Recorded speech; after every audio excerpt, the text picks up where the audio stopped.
Growing up in Brixton, South London, we saw shootouts and then we saw people dying and people going to prison or going into the back of a police van.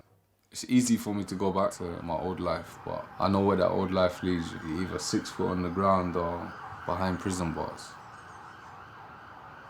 I remember when I was 12, and I remember one of the older guys in my school estate come over to me and he was like, yeah, you're part of the OC now. OC was called Organised Crime. It was a gang that was in. I got it on my neck, so one chance. Our role models were just gang members. Their role models were probably gang members at that time as well. So sort of more of just a vicious cycle that's just been passed on from generation to generation. It looked like the life. They had the name, they had the respect, the cars, the jewels, and I wanted that. Growing up in it, you almost adapt to it. So it becomes the new normal. Someone gets shot, someone gets stabbed, someone dies. You just kind of get used to it. It only takes that one bang or that one swing of a knife and then that regret's there for the rest of your life. You're sitting in jail for 32 years wishing that you could take back that second.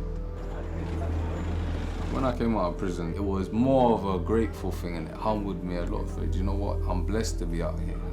I needed to keep my mind focused, I needed to keep myself active. And I remember finding a local kids playground. They had a little pull-up bar kind of thing. I remember just spending a couple hours there daily. And then I done a YouTube video. People wanted to come down and train with me. People came down, it started with 5 people to 10 people. So we had like 50 young boys around this pull-up bar right here. And it was these same people from unprivileged backgrounds who, you know, either never had money to go to the gym or couldn't leave their area because they were in trouble with other areas. Bear in mind, these young boys don't know anything about, you know, pretty lycra with yellow and green. These young boys have got leather gloves and hoodies and tracksuits on.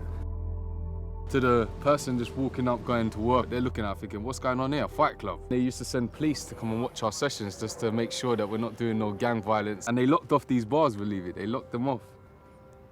They invited me to a meeting, sat down in a meeting, I had all the paperwork, the qualifications of my trainings, I had health and safety, I had insurance, everything. I slapped it on the table. And I sat there in my tracksuit in front of all these suits and I said, what next? This is the Brixton Street Gym. Created this space for the community and we've created a hub, a place where people can come together from all different backgrounds, all different religions, all different, you know, walks of life. I'm from Knightsbridge, you're from Brixton.